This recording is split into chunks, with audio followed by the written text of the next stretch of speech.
Hello and welcome to Lore Watch, roundtable freeform discussion about lore and our favorite media. I'm your host, Joe Perez, one of several lore-focused folks from Blizzard Watch, and I've got my marvelous co-host with me today, Matt Rossi. How are you doing today, Matt? I'm currently trying to figure out if I want to get hit in the face with toxic waste, be sent into space to be hit with cosmic rays, be bitten by a radioactive spider, or just be the result of higher background radiation making mutants. I haven't decided yet, but it seems to me that the Marvel formula for success usually involves radiation in some way. Even Captain America's origin has radiation in it.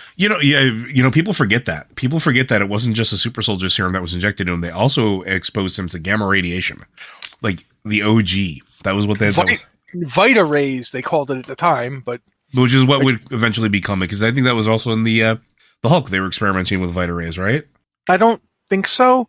I think in the Hulk, at least the comics, originally it was a gamma bomb. It was always a gamma bomb, but it's still just messed up that Vita rays. They didn't say what they were. They could have been anything. They just, it's like when they used to describe instead of calling it nicotine, they would call it your cigarettes hit your Q zone. It's like that kind of vague. And even what are we using? So it perfectly well could be gamma rays. You know what I mean? And even things like the Tarragon mists, the thing that produce that wonderful, totally we're not mutants. Even Inhumans. The Inhumans Tarragon mist, even that has an aspect of that radiation creep to it. It's an interesting thing to think about. And the thing about the Tarragon mist I absolutely love, and I don't get why more writers don't seem to get this. They established that the Tarragon mists were killing mutants that were exposed to them, right? Yep.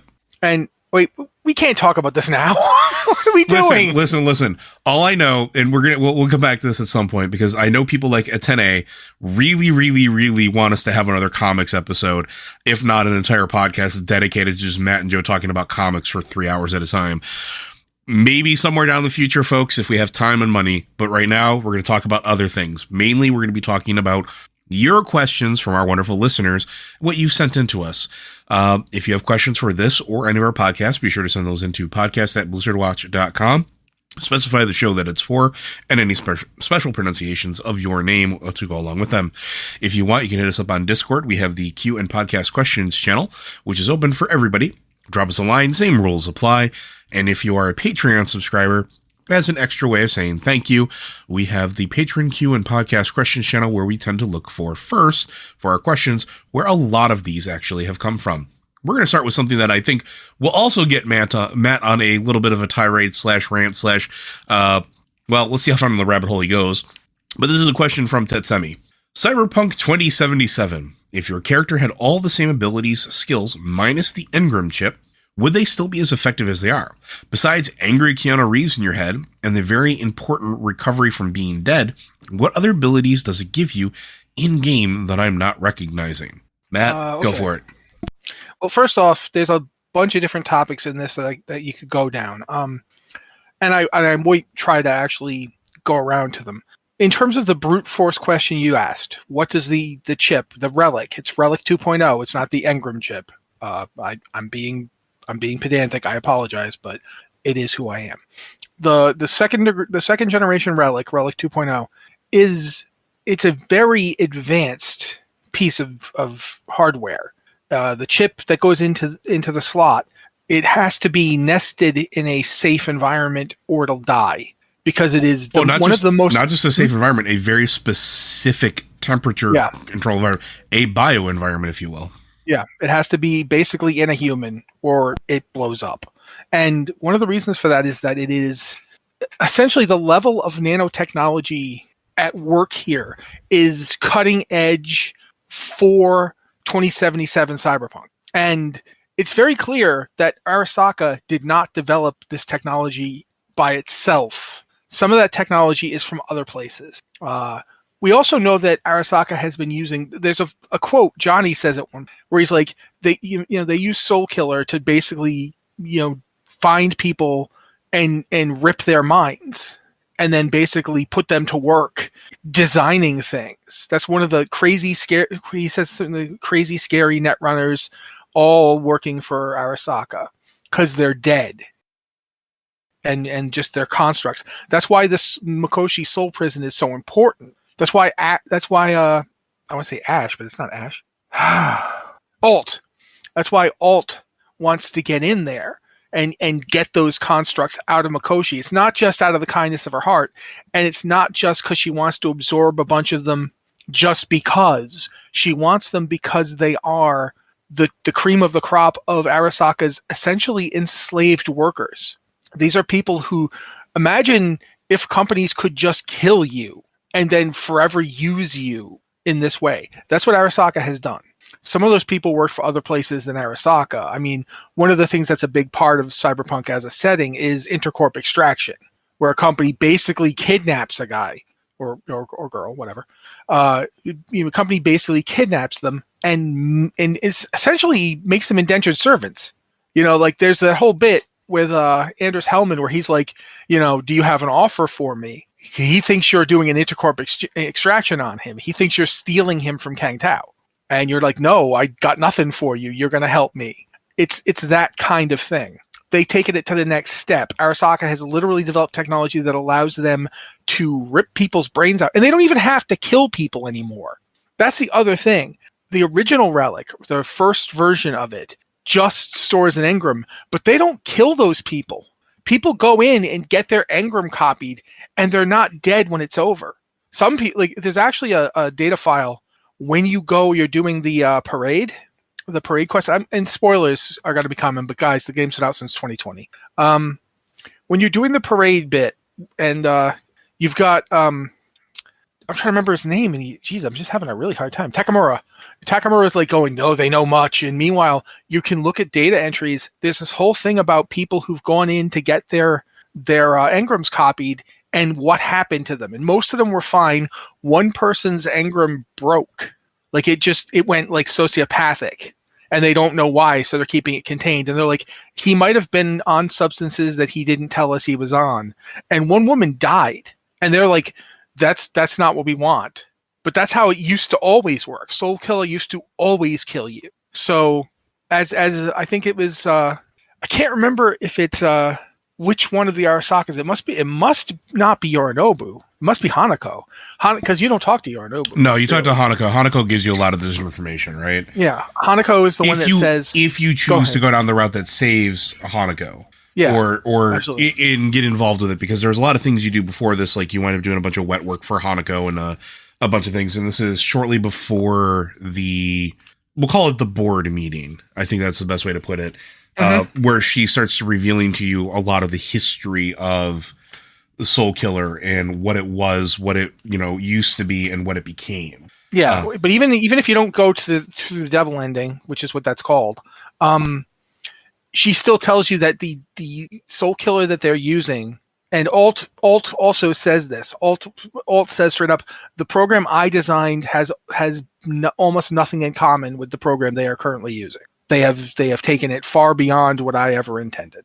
And so that's the first thing to keep in mind. That Soul Killer and the engram stuff, it's a wide net that Arasaka is using to design this technology. And the Relic 2.0 is so much more advanced than the original Relic that it's like talking about, well, on one hand, we've got wax cylinders that we can use to record music and then replay it. On the other hand, we've got this device that we can put an entire human brain on.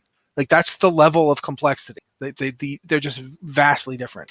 The Relic 2.0 contains nanites that are the most advanced nanites in the world, like in the game's fiction. These are it. And the reason this is, like, both Arasaka and Militech were going in different directions for what they wanted their technology to do. Militech created a device that allowed them to literally capture and forcibly, for lack of a better word, to enslave AIs. And Arasaka has effectively developed a device that allows AIs to get into flesh and blood human bodies, because that's what an engram is. Well, yeah, and don't forget, they did this in the effort of chasing immortality, right? Mm-hmm. Yes, because that was the impetus, because that's the one thing that, and this is sort of where, like, the engram is really important, or the relic chip is rather important, because it's the one thing that is sort of like the carrot on a stick in Cyberpunk that nobody is supposed to have a handle on, which is functional immortality. The AIs have it because they're not really fully alive. If you look at Alt and how she's altered in the current version of her, she's really not Alt. She's just an AI. Whereas with something like the Relic, you can imprint somebody's entire personality onto it and literally take over a host body, effectively rebirthing that person as whoever was encoded on the engram, giving them functional immortality. Now, there are characters who are suspected of being functionally immortal in the universe, Atom Smasher being one of them for various reasons.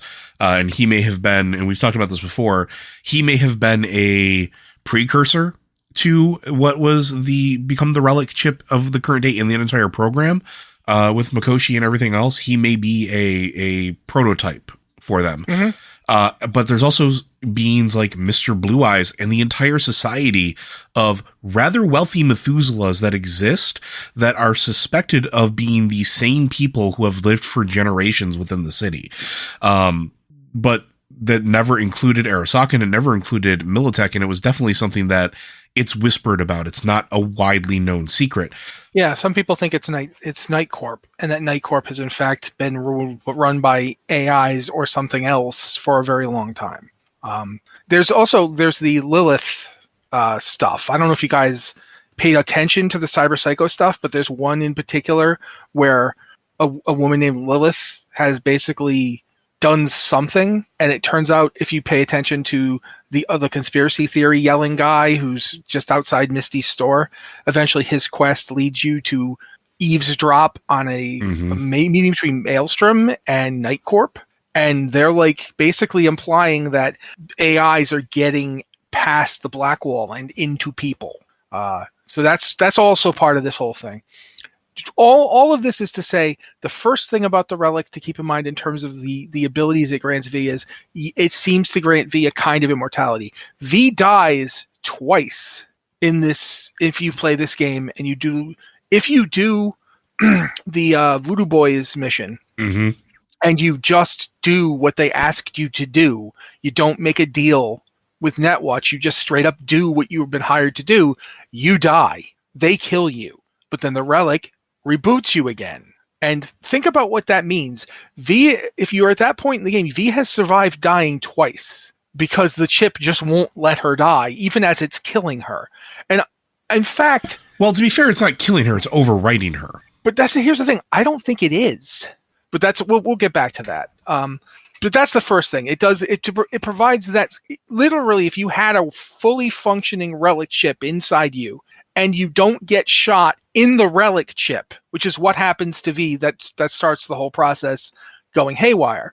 If you don't get shot in the chip, and the chip's just stayed in there, and you've been reborn using it, like if they put the relic inside a body, and now that body has been turned into the other person, you would be practically immortal because the relic would keep doing it.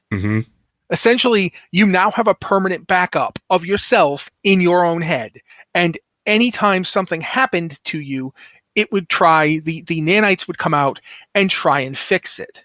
And they're very good at this. They can change your DNA. That's the reason Johnny can take the body at the end of the game. If you choose to let Johnny take the body, he won't die. He won't get sick. He won't be rejected because the body has already had its DNA changed. Its genotype and its phenotype are now completely different. It may still look like V, but it doesn't, if you cloned the V who has been taken over by Johnny and has the chip, Johnny has now got the body running around. If you cloned it, it's not V's DNA. It's a modification. It's a copy of Johnny's original DNA. That's how broad spectrum Relic 2.0 is. So that's one thing it gives you that's not readily apparent. But at least on 2 occasions, that chip keeps you from dying. Also, as you find out if you're playing through Phantom Liberty, a lot of the stuff on the chip was decayed by the bullet hitting it. It took damage. The chip doesn't necessarily know how to fix itself, so it seems to have basically just fused itself into your nervous system, which is why they can't just pull it out. But When Songbird manipulates it, and she's using a Blackwall protocol, so she's using, AIs to get in there and monkey around, she pulls out all the corrupted data and puts Militech combat software in. And so once that happens, the Relic has the ability to basically unlock your cyberware. There are limiters put in the cyberware on purpose to keep it from killing or immediately driving someone mad. And one of the things I really liked about the game is that one of the ways you can get lore in it is through just listening to other stuff that has nothing to do with you directly. Oh, yeah. If you're driving around listening to the radio and you're on the station with Maximum Mike is played by Mike Pondsmith, the creator of Cyberpunk. Yeah. And one of the things he says is that he thinks cyberpsychosis might be caused by the Blackwall protocol because that's in everything. The Blackwall isn't some monolithic thing that exists out in the net. That's just a representation of it. The Blackwall is an AI that is basically in everything. Which because that's how it keeps, it has to be to keep the other AIs out. So everything you have, every piece of cyber you have, has Blackwall code in it, which is exactly how Songbird gets to your relic, because she jumps to the Blackwall. She uses the Blackwall to jump to the part of the Blackwall that is in your stuff. But with the Militech software, V can then unlock cyberware and use it well above the thresholds that would endanger other people. And it's fine. You'll notice that V never goes cyber psycho. Never even close to it. Yeah. They can go. There's a berserk mode that they can go into, but it isn't cyber psychosis. And part of that is the fact that, like David Martinez, V is naturally good at taking software, like taking cyberware. Like literally have the Edge Runner perk. But the question about that is it because it's V or is it because it's a genetically modified V? And that is one thing. Yeah, maybe it is that. And maybe it's not even V at all. Maybe it's the relic. Like anytime V would go berserk, anytime they would go into full-on cyberpsychosis, there's another mind in there sharing the load. Think about it. Johnny and V are both. It's Johnny at one point even says, when V is using a BD, a brain dance, Johnny says, "It's my brain too, isn't it?" That brain is running two minds. That's the thing. If you just had that, there's even scenes where you see Johnny and V having a conversation where Johnny is like, "Smell that? Neoamphetamine," and V is like, "You can just tell by smelling it, like a bomb sniffing dog." And what nobody seems to point out to either of them is that Johnny is using V's nose. Mm-hmm. All of Johnny's senses come from V, but Johnny can use them independently of V. V doesn't have to let him do it. He's just doing it. He's running in parallel. The whole bit with the medication is just which one of them has direct control of the body and which one of them is submerged. And you'll notice even when the body is at its lowest ebb and Vector is going like, "Fix this. If you can't fix it, here's a gun you can use." Even then, V is still in there, even when Johnny has the body, and even says, it gets sharper as the drugs wear off. V could have ended up the way Johnny is at the beginning. V could have ended up like that at the end. Mm-hmm. As a passenger inside Johnny. If Alt hadn't disentangled them, then it's quite possible in an ending where Johnny's got the body, V could have ended up inside of it, unable to control it. Yeah, all that to say that, like, the root of your question here is, would V be as effective without the relic? No, probably not. Like, not even. Between the stuff that the relic can be repurposed to do, because the relic is the most advanced of its biochip on the planet, with the nanites that can allow it to go into all of your cyberware and change the way they function. Between that, the fact that it is running it has basically changed your brain enough that it can run a parallel processed version of somebody else. And you can literally talk to them. They can say, "Hey, V, look out." They can share the load so that cyberpsychosis doesn't occur. There's a lot going on with the relic. Yeah, think about it in the most simplest terms. When we talk about how much of our brain we use at any given point in time, the percentage is never 100%. At least this is what science. Go ahead. Don't go with the 10% thing, because that's not true. I'm not. Okay. But no, your point is valid. Yeah. My point is you're not firing on all neurons all the time. It's impossible for somebody to do that because essentially your brain is just not wired to do that. Something bad would potentially happen to you. Here, however, you kind of are. The relic lets the person who has it in their brain, in this case V, sort of fire on all cylinders all the time. Yeah, because there's somebody else somebody else who's using the parts that you're not using, and even with that bleed over of the parts that you are using, like you're talking about, like factoring in the senses and things like that. It creates. There's one of the endings that I think is one of the best examples of this. Is when you go in by yourself, but you're really not by yourself. It's you and Johnny. And with the relic firing on all cylinders with you, he's warning you of what's coming. You're not seeing it. He is. And he's telling you 3 more coming down the pipe, 6 more on the left. Like, he's as much in there invested in what's happening as you are, but it allows it to do something that V couldn't do without it. Go ahead. Go ahead. No, all right. Another way to look at it is, in real life, we know this. Intuition is just your brain processing stuff that you aren't consciously aware of. Mm-hmm. That's one of the possible ideas behind what intuition is. With Johnny there, you have active intuition. You have an active participant who can not just perceive stuff you don't. He perceives stuff you don't. More importantly, he can tell you about it in far more detail than just, I got a feeling. Like, he can straight up, all the stuff Joe said, the fact that he's the one that tells you, hey, that room over there, I think that's the access point. All that stuff is the relic. The relic is doing that. It is making him possible. And I don't know. Do we? Yeah, we have time. Whatever. Another thing to consider is this. The person V is not the same person after Johnny shows up. No. Their minds are melding. Their memories and experiences are going between the two of them.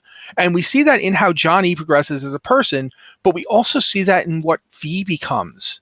Because V before was a bit of a poser, to the point where people called V a poser. There's like one thing where it's like, a big Tino and some poser jerk came in and raided our thing, and I want to know who they were. I think the scavs are looking for you. V's before that point, V is trying to prove something, trying to make a name. But when that's gone and survival is all that's on the table, V becomes ever more ruthless. V, literally, there's a part where Johnny says something like, you're starting to remind me of me. And he's being smug and sarcastic about it, and V can respond, yeah, but it goes 2 ways. Maybe you're becoming more like me. And they were. The old Johnny would never have actually gone on a date with Rogue like that, because he didn't have time for it. It was all about, his goals. But he, V being there, he now has empathy he didn't really have before. And V, meanwhile, has ruthlessness he never would have had before. They would never would have had, depending on which version you play. And I think it's, Joe, we talked about this once. You talked about the Delamain quest, where you go in and you can, one of the things you can do is, if you have a high enough into int, you can merge the two, the Delamain and all of his sub Delamains, get back into one being. Yep. I think that was what was going to happen. If nothing had been done, there wouldn't have been a Johnny or it would have been a perfect hybrid. A new entity. Yeah, a being who basically a Tuvix, which is, not my favorite episode, but there would have been a being who had the memories and experiences of both of them. And it was already happening. There's one part where Johnny goes, "Man, I'm gonna have to live up to the idea that I let Dex beat me. I let him trick me and kill me." And it's like, yeah, it is your life now. Even though you weren't there at the time, now you do remember it. The Johnny at the end of the game remembers everything V did. Mm-hmm. Doesn't just remember V as a person that they knew, remembers V's life. That's just wild to think about. And that's, the relic, it's really fascinating to me, just how deep the rabbit hole on the relic goes. I mean, we were talking about it anyway, so we should probably talk about it. The ending where Hanako reveals to you what she knows about it. It's kind of it's foreshadowed when you get Hellman. Yeah. And he gives you the technical specs on the relic. It's a blink if you miss it thing, but it straight up shows you Saburo Arasaka is one of the files on your relic. And that's a huge thing because that's a plot point that I think at early stages people missed. Mm-hmm. But I mean, again, it goes back to the whole functional immortality. Of course, he would want to try to be functionally immortal. And what better way to do that than to encode yourself onto the engram, realizing that somebody is going to come gunning for you someday because you are one of the 2 or 3 largest corporations in the world, not just Night City, the world. Mm-hmm. With technology that once it becomes widely available is going to put a huge target on your back once the public knows about it. So why don't you program yourself or have yourself uploaded into that as a failsafe? And that's exactly what he does. Yeah, and there's a lot of theories, there's fan theories and so forth about, Saburo was always planning on using Yorinobu as his next body, and Yorinobu found out, and that's why he stole the chip in the first place. And I mean, I don't know. It's fan theories. I have no idea. There's stuff in the game that makes you think, yeah, it could have been that. Well, think about it too. Like, who is his son with as his personal protector?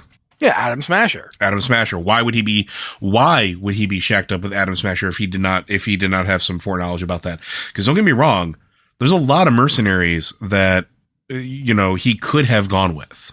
Yeah, ones that are less outright murderous, for that matter. Ones that are quieter, a little more subtle, maybe not fully, like almost fully robotic. Adam Smasher was a very conscious choice, a very high profile mercenary to have on your payroll. And then again, going back to it later, who's at Arasaka waiting for you when you're on your final run? Yeah, Smasher.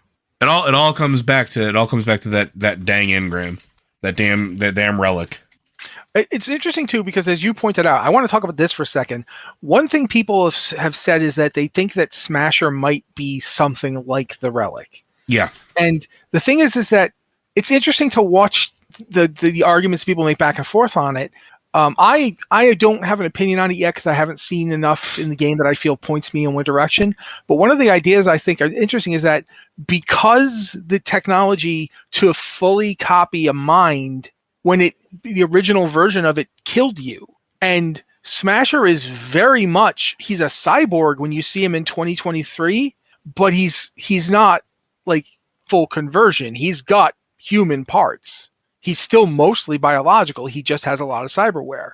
But the Smasher you see in 2077 is, if there's anything biological, it's barely, like, it's parts of his skull and nervous system. Parts of them, not even the whole thing. Like, he's less human than RoboCop. Even by the time you see him in 2076, because he is in Edgerunners, and Edgerunners canonically takes place in 2076, before the events of the game.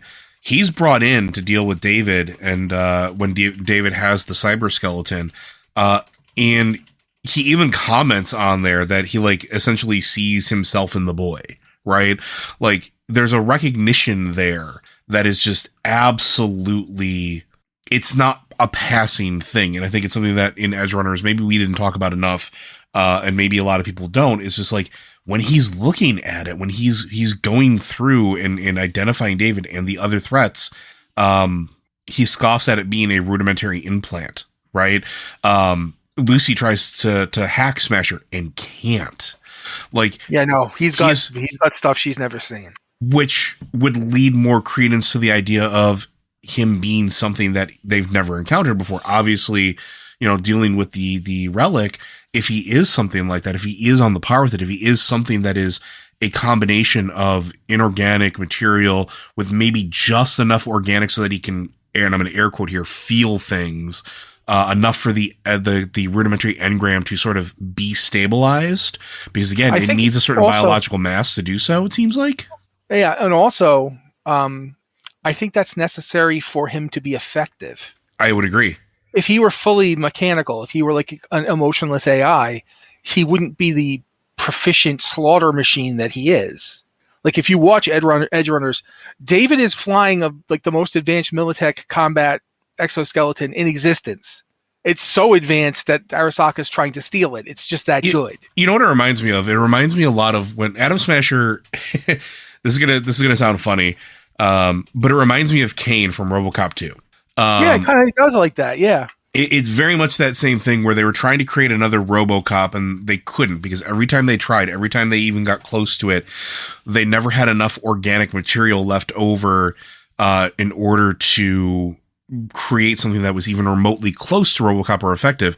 And it was actually a very horrific experience looking at it from the outside in. But then you have Kane, who they take his brain, his skull, his spinal cord, and they do exactly what it looks like Atom Smasher is, which is a really cool faceplate in front of it, to him, and a whole load of drugs to keep him, and I'm going to air quote, compliant, because it doesn't last very long, but it is a very similar thing. And it's this concept of how much humanity do you need to have in order to, or how much organic materials you have to retain enough humanity to be a functional creature, which is an existential crisis within Cyberpunk 2077. It's a core question of the Cyberpunk universe. We've talked about it before. How much can you implant into yourself before you're not human anymore? And how much of that is before you are either fully machine or an AI? And yeah, and at what point does it even matter? Yeah. A lot of people talk about, I was reading something, again, don't go to Reddit if you don't want to be disappointed, but I was reading a bunch of stuff on Reddit about the game and about people talking about the stories and themes. And they're like, yeah, it doesn't say anything about them. I'm like, yes, it doesn't say anything about them. It asks you. The game is not telling you what the right moral, ethical, and human things to do are. It's asking you, is it right to, just kill a man? He murdered a bunch of people, but you also know he's been undergoing cyberpsychosis, and he had all of his implants taken out. He's like literally like a chopped up mummy at this point. He had all of his fancy Militech combat implants taken out. Do you just kill him, or do you try to get him to someone who can help someone with cyberpsychosis? And if you do that, you're basically throwing the gig under the bus. And that's a problem when you survive by your reputation. Your rep as a merc is how you survive in Night City. So you're playing with it here. Do you and that's just one of many things where there's no answer. It doesn't tell you. And that's the thing I love about the whole Smasher, Relic. This particular aspect of the transhumanism of the game is about, to put it in almost all of the endings of Cyberpunk 2077, either V is not in the body anymore and Johnny is running it, which means that an engram, not an actual person, an engram of that person now has a new flesh and blood body and is moving around in it. And what is that Johnny really Johnny? Is that Johnny really a person? Is that V with Johnny as the person inside of it really the person? But in every other case, the Nomad ending, the Sun ending, I think even the Arasaka ending, you're not there. V dies a third time because Alt or Arasaka make an engram out of you to get you out of the body so they can put you back into the body. And either way, that means the engram is now V. And does that mean that that's not V anymore? V has now basically been digitally encoded and has now been reinserted into their own body. Are they a person anymore? And there's no answer to this. But the only ending that absolutely avoids this, the only ending where that didn't happen, and I'll put an asterisk on it, but is the ending that comes with Phantom Liberty, where you basically get the FIA to help you. Because they just put you in, they tell you that they take you and use this artificial intelligence that's been, trapped in a Nexus thing to basically reformat you and pull out all of the Johnny stuff from your head. All of the stuff that's been changed to be Johnny, they apparently cut it out or remove it somehow. And the cost is that you no longer can use cyberware. Which feels interesting. And we talked about it before. But it's like, why is that? Why is that specific thing what they did, or is it all a ruse? Is it? Yeah, is it all a ruse? That is exactly what I've been thinking about it since I saw it. That they couldn't fix it, which is why you were out for 3 months. The thing is that we see from Songbird that and we see also from Myers that Militech and the NUSA knows a lot more about the relic than other people do. Oh yeah, and Arasaka is their biggest rival. Of course, they're trying to do espionage against them. They've been fighting since the 2020s. They've had 4 wars now, at least. So yeah, of course, and we know that with Songbird, if you give Songbird, the only way you get this ending is if you give Songbird back to the NUSA. You don't send her to the moon. You put her back in Myers' hands. And Myers is absolutely willing to just utterly destroy Songbird's humanity to keep using her as a weapon, to keep using her to breach the Black Wall on behalf of the NUSA. And think about that. That means that they have a backdoor into every piece of technology in the world. No wonder NetWatch is like rabidly trying to stop it, because it's going to let the Black Wall in. It's done so already. It's going to let things from beyond the Black Wall in. Yeah, especially when you do the Cerberus weapon or deck, you already know about that. Like, it's already a thing. Alt even tells you, if you talk to Alt after you do Phantom Liberty, if you go then do the end mission, and you're talking to Alt, she's like, you're already carrying around one of them. You're making the day where the technology in the world that you live in is sufficient for them to come in. And that's the relic. The relic is that advanced enough technology because it can put a complete mind. Yeah, it can put a complete mind into a human body. Well, not only that, think about it too, because after knowledge of the relic becomes public, what do you see? There's a bunch of newscasts, there's a bunch of advertisements that start popping up. The advertisements are really at the beginning of the game, where like they're sort of not scattered everywhere, but in very key places, especially like if you go to like downtown in the higher end districts, where like a lot of the rich people are, there's a lot of advertisements for literally the relic, right? It's the afterlife program that they're trying to sell, that they're trying to make a commodity out of.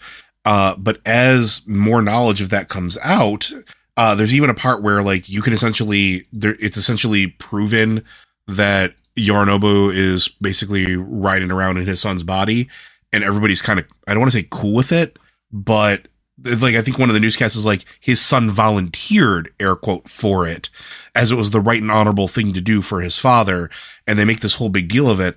But yeah, that's exactly what it's doing. They're selling this service. They're selling this high-end chip to all these people to carry around in their brains, because that's essentially what happens is you carry the chip, it copies you when your time of death, or like, stays as the backup, and then you can reinsert yourself into another body.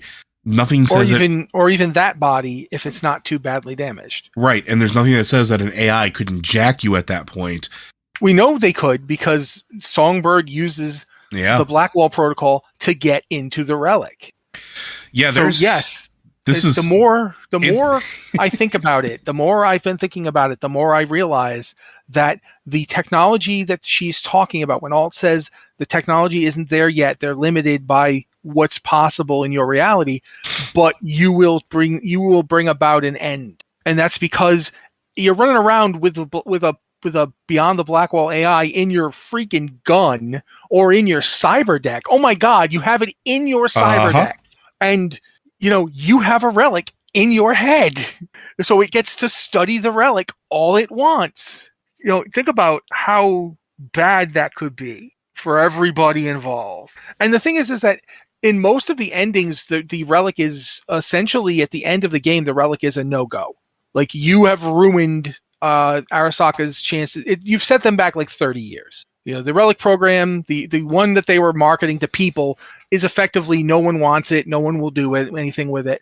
But they still have the technology, and they're still one of the 3 biggest companies in the world, even if they did take a big hit. They can't do much in Night City anymore, but they have plenty of power and influence everywhere else in the world. Mm-hmm. And the other thing that is, I think, very interesting about it is there's a there's an undercurrent in the story that if you don't pay attention, you'll miss, but it's a very Cyberpunk thing, is that forgetting what happened a year ago is pretty much the norm. It's only a matter of time before enough people have either burned out, died, gone away, or been shamed into nothingness that they can come back and do exactly the same thing because the next generation won't care.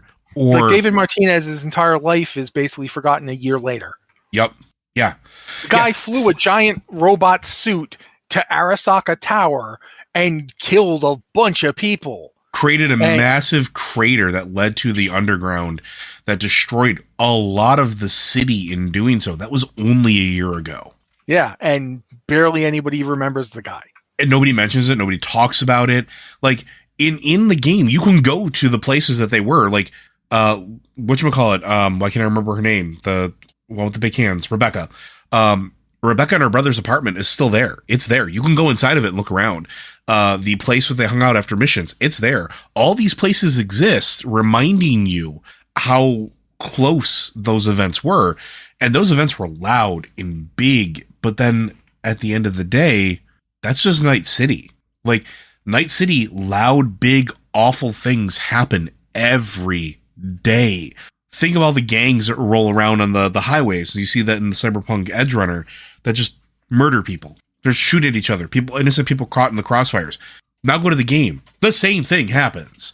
Like, innocent people get caught in the crossfire of gangs going to war or gangs going to war with the cops, or Max Tac coming down and them happening to be in the wrong area.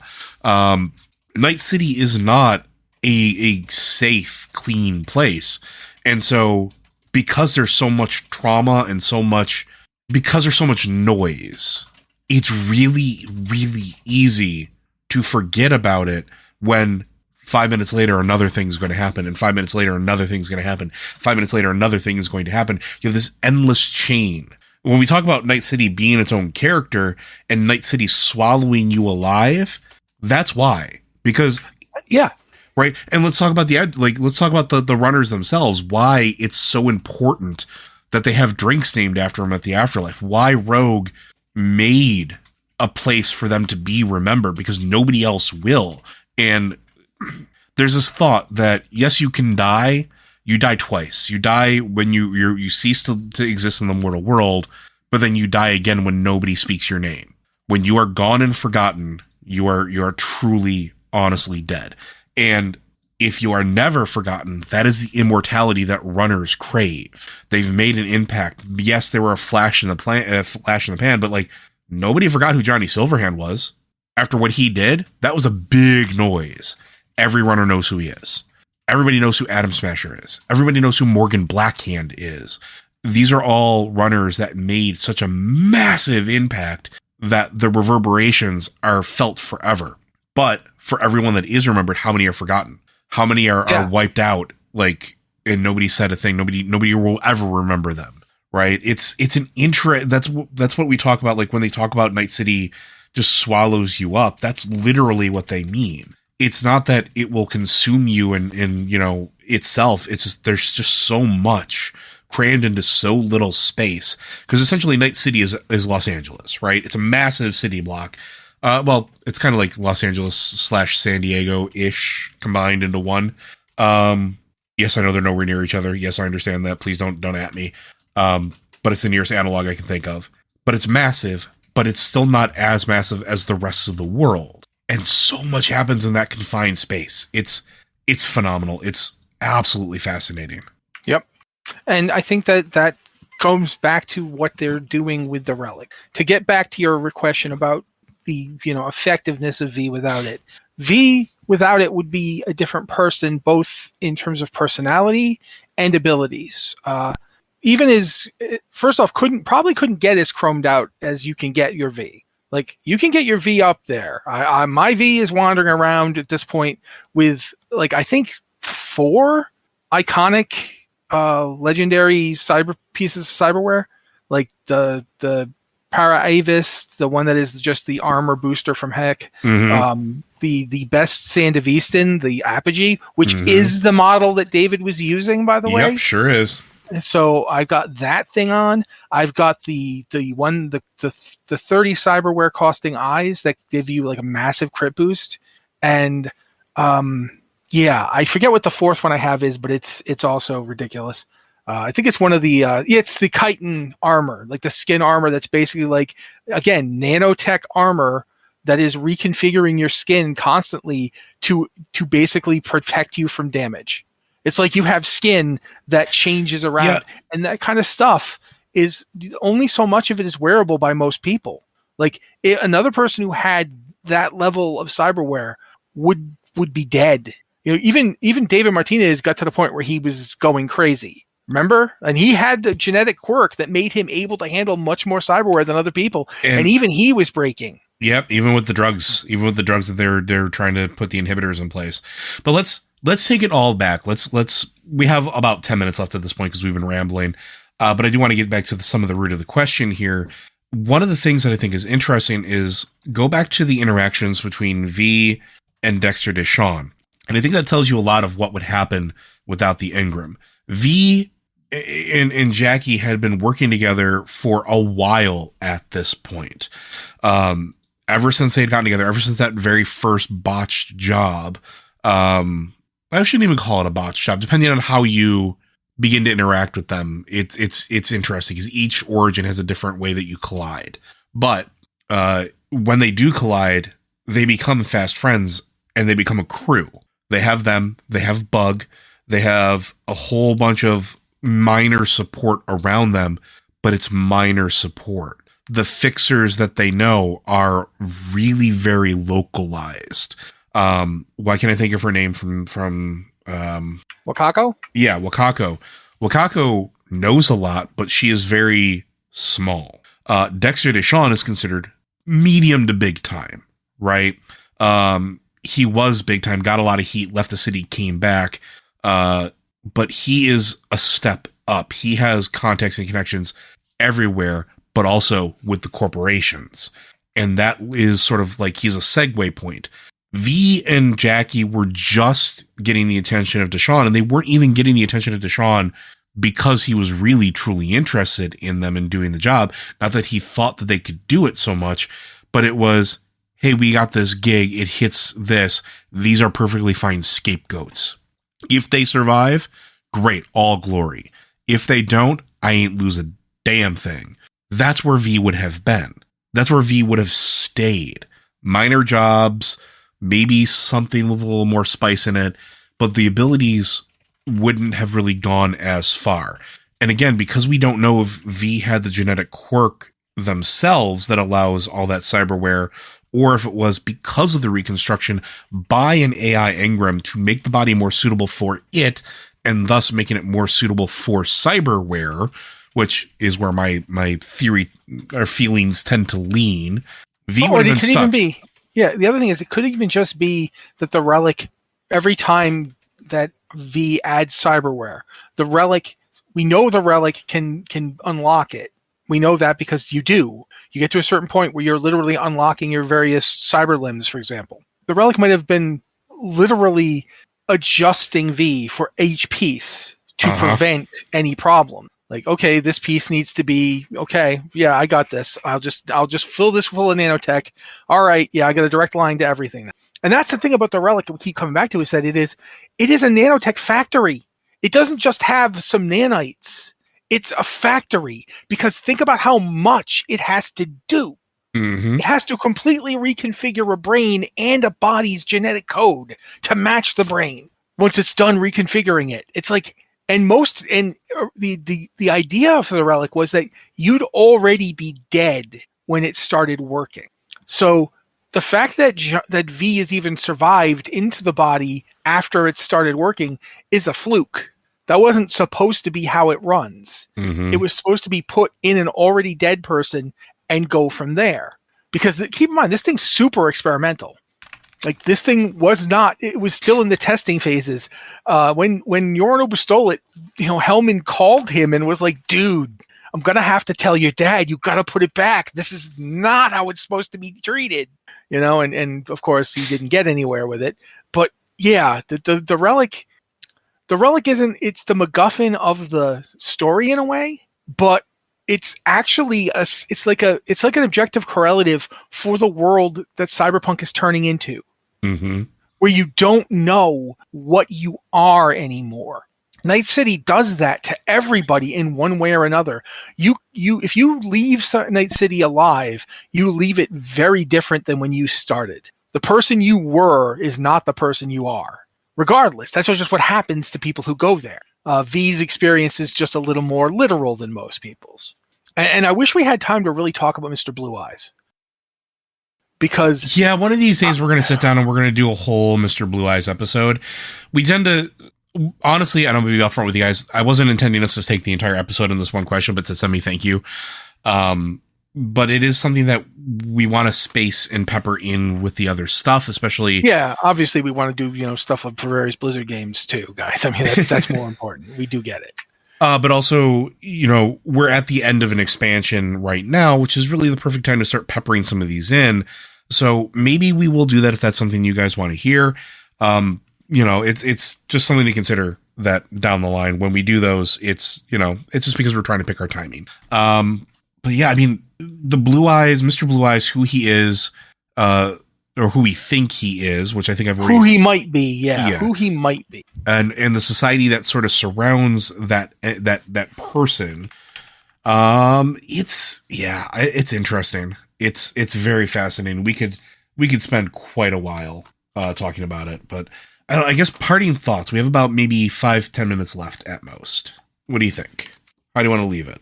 I think that generally speaking, we've pretty much answered the question as well as we can.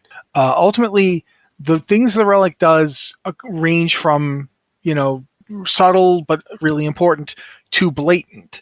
The fact that it can brute force your cyberware so that you can start generating imps with your fists, or now your mantis blades, can scythe through titanium, or, now your rocket launcher can fire 20 times. It's like the things the relic can do.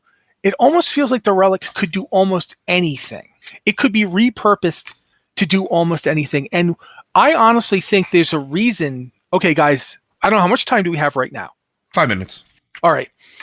In the late 80s, early 90s, after Cyberpunk 2020 had been a modest success for R. Talsorian Games, they put out a game kind of elaborating on a possible future for it called Cyber Generation. And that game was set in 2027. And in it, a strange nanite plague called the Carbon Plague was turning people into gray goo, except some people weren't turning into gray goo. They were generating cyberware, but inside their own bodies, they were growing it. They could do stuff that you would normally need cyberware to do, but they didn't have any cyberware.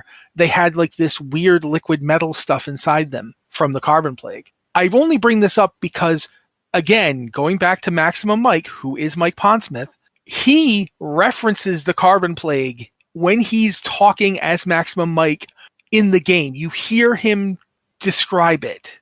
And the relic, to me, is something that feels like somebody... The Carbon Plague is the ancestor of it. The ability to modify a body on the fly and not just turn it into somebody else, but also expand its capabilities. Now go back to Smasher and what Smasher was like in Edge Runners, and when we see him in 2076. Smasher has cyberware that is ridiculously good. He has it's not an apogee, but he's got a Sandevistan that's better than David's. And David has the best cyberware on the market. That Sandevistan David has is an experimental Militech model. Nobody was supposed to have it. Whatever the heck that they made for Smasher is equal, if not superior to it. He's walking around in a giant metal body and doing anything that anybody else can do. He's just insane. Now imagine if you didn't have to be full conversion to do that. You could still be mostly biological, but you could do all that. That's what V is. Think about it. V is still mostly biological. I'd say 75%, even with all the cyberware, and yet can overclock all of it and doesn't go cyber psycho. there's more to the relic than just immortality. Immortality is certainly a big part of it, but there's also, if you're immortal, you also want to be, more. You want to have power, right? And the relic has power. You can see it, if you play through Phantom Liberty, you will see yourself doing things with it.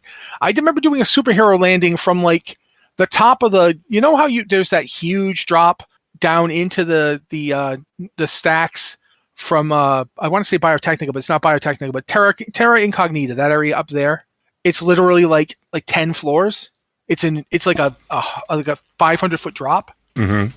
You can superhero landing with the right perks from that height. And I know that's gameplay, but it's also lore, because the thing that's allowing you to do it is the relic. The new programs you're running on the relic allow you to overclock your fists so that you can make a superhero landing from that height. Think about what that says about the relic. So yeah, that's my final thing, Mike. But I do think that's going to do it for today, friends. Blizzard Watch is made possible due to the generous contributions at patreon.com/BlizzardWatch. Your continued support means that this podcast sending community is able to thrive and grow. Blizzard Watch supporters enjoy exclusive benefits like early access to our podcast, better chance of having your question answered on our podcast, or the Q&A ads-free site experience. Again, if you have questions for our podcast, be sure to send those in to podcast@blizzardwatch.com. Specify the show that it's for, any special pronunciation of your name, and we'll be more than happy to try to work those in and hopefully get through more than one of them in an episode. This just happened to be a really, I think we've both been playing Cyberpunk a little bit lately, so fresh on the mind. If you want to hit us up on Discord, you can do so. We have the Q and Podcast Questions channel. That's open for everybody. Same rules apply. And if you are a Patreon supporter, as a way of saying thank you for helping us keep the lights on, you can hit the Patreon Q and Podcast Questions channel, which is where we look first, just as that little extra thank you. But with that, folks, we'll see you next week.